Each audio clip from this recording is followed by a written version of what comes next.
تعرف إن ممكن نقص مخزون الحديد أو الفيريتين يعمل خلل في الغدة الدرقية ويقلل نشاط الغدة الدرقية؟ لو عاوز تعرف السبب وعايز تعرف أعراض نقص مخزون الحديد تابع الفيديو للآخر.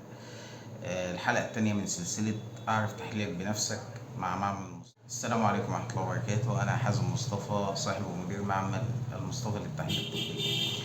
أول حاجة يا جماعة هنتكلم النهاردة عن مخزون الحديد. نقص مخزون الحديد ده بيسبب أول حاجة تلاقي يجي يقولك إيه المريض: أنا بعاني، جسمي كله وجعني، في دوخة باستمرار، كل ما أعمل مجهود، من أقل مجهود بتعب جدا جدا، صوت شعر. كل الأعراض دي نقص الحديد بيعملها. الحديد يا جماعة، نقص مخزون الحديد بيعمل الحاجات دي. مخزون الحديد مهم جدا جدا جدا، لأن مخزون الحديد اللي متخزن عليه الحديد هو بروتين اسمه فيريتين، بيبقى الحديد متشال جواه. انما الحديد العادي في الدم بيبقى في صورة الحديد العادي، لكن جوه الخلايا او جوه الانسجة نفسها بيبقى على هيئة مخزون حديد اللي هو الفيريتين. طب نقص مخزون الحديد ده بيسبب ايه؟ طبعا بيسبب نقص الهيموجلوبين. الهيموجلوبين بيبقى عليه الاكسجين اللي بيوصل للجسم كله، فبيوصل له طاقة والكلام ده كله. تلاقي ضيق في التنفس برضه، تلاقي الانسان المجهود بتاعه قل. طيب انا عملت تحليل انيميا او هيموجلوبين، طلع الهيموجلوبين بتاعي 12 او 13، مظبوط كويس جدا. هل كده يبقى مفيش نقص مخزون حديد؟ لا طبعا. ممكن ناس كتير او حالات كتير بتجيلي تلاقي مخزون الحديد بتاعهم 4 و3 والكلام ده، قليل جدا جدا جدا لدرجة انا مش عارف هم ماشيين على رجلهم ازاي، وتلاقي الهيموجلوبين 12 و13.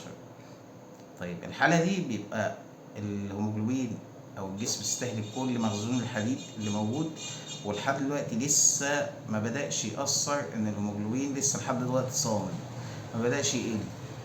فمش معنى ان انت عملت هيموجلوبين وطلع كويس يبقى انت كده مخزون الحديد عندك تمام. لا، الاتنين ما تربطهمش ببعض قوي. لو لقيت الاعراض عندك والهيموجلوبين مظبوط برضه اعمل مخزون حديد. طيب الاعراض دي بتتشابه برضه مع فيتامين د، ان ممكن برضه فيتامين د بيعمل نقص. فيتامين د بيعمل الم في العظم والم في العضلات ودوخه ونقص وتساقط الشعر. كل ده بيسببه فيتامين د، فاللي بيفرق بينهم التحليل. طيب ايه علاقة بقى نقص الحديد بمخزون الحديد بالغدة الدرقية؟ نقص مخزون الحديد بيأثر ان الغدة الدرقية ما تقدرش تنتج الهرمونات بتاع الغدة الدرقية. فلما ما تقدرش تنتج الهرمونات بتاع الغدة الدرقية بصورة كويسة، فبالتالي يحصل قصور في الغدة الدرقية، قصور في شغل الغدة الدرقية، فبالتالي الحرق بتاع الإنسان ده هيقل. وبالتالي لما الحرق يقل، هتلاقي الجسم مش بيخس، لا تلاقي الانسان جسمه الوزن بتاعه بيزيد شويه. وطبعا الغده الدرقيه ممكن هي نفسها لما يحصل فيها كسور تعمل فقر دم وتعمل انيميا. فالاتنين مرتبطين ببعض والاتنين بيأثروا على بعض.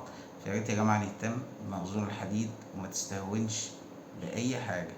والموضوع ده كتير جدا جدا جدا عند الستات اكتر من الرجاله، لان طبعا عندهم الدورة الشهرية وعندهم فقر دم كتير، فبيبقى المخزون الحديدي عندهم قليل اكتر من الرجال. مخزون الحديد النسبة الطبيعية عشان الجسم ياخد طاقة كويس او ياخد المخزون الحديد اللي هو عاوزه، او في نفس الوقت ما يحصلش تساقط للشعر، لازم يبقى فوق ال50. ما تلاقيش 50 او 60 كمان، مش تلاقي التحليل مثلا 20 او 30 تقول ده كويس، لا.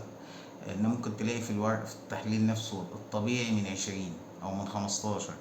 لا يا جماعة، عشان تعتبر ان مخزون الحديد بتاعك كويس لازم يكون فوق ال50 وال60، عشان يقدر يعوض احتياجات الجسم من مخزون الحديد. الطبيعي بيوصل لحد في الرجالة احيانا ل 300 و400 حسب نوع المحلول اللي شغالين بيه. بس فيا ريت يا جماعة ما نستهونش بمخزون الحديد. تحليل مهم جدا جدا جدا وبيأثر على حياتك اليومية. فأي أعراض من الأعراض دي اعمل مخزون حديد، روح المعمل قول مخزون حديد أو تحليل فيريتين. السلام عليكم ورحمة الله وبركاته.